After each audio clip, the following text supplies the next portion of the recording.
there was a lot of nonsense, a lot of drama on your season. Per usual. Yeah, you seem to like. How did you ever get involved in it? It seemed like you stayed out of it, but Seemed like you flew under the radar. I was like weirdly drama adjacent. So, for instance, you know, when Jamie got called out, you know, Rick was one of the people who came to me. Rick was one of my close friends there, and so it became Rick, myself, and then Nate, you know, going directly. But it was like Nate's drama more so, but I was like always there. I was actually fighting with Chris S. probably within 2 weeks of the show.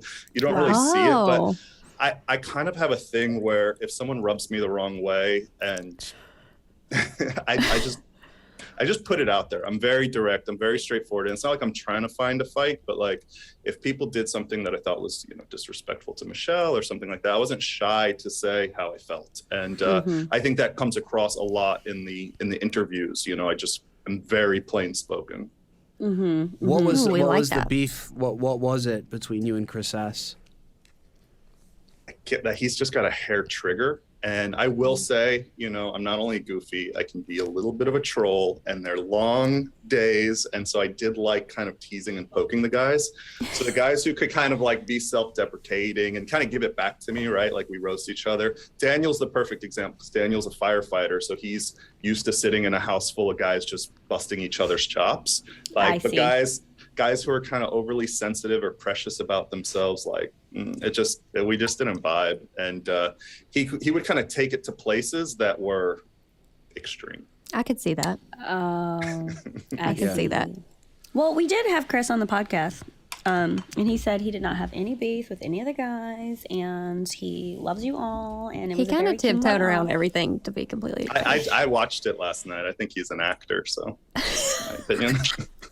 Is he though? I mean, he lives in LA. You think he's actually? I'll tell you the number one thing with people is just if you seem disingenuous and you seem like you're giving me like a scripted answer, we're just not going to vibe. Like I would rather you have a very different opinion than me and own it, and we can be friends and come at the world in totally different ways.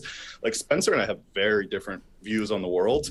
Loved each other. Wanted to talk all night and hear each other's.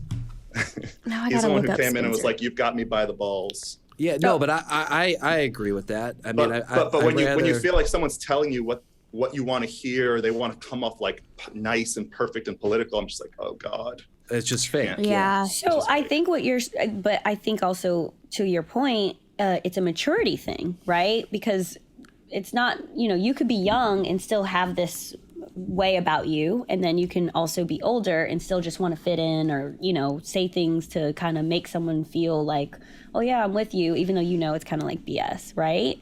So I think that's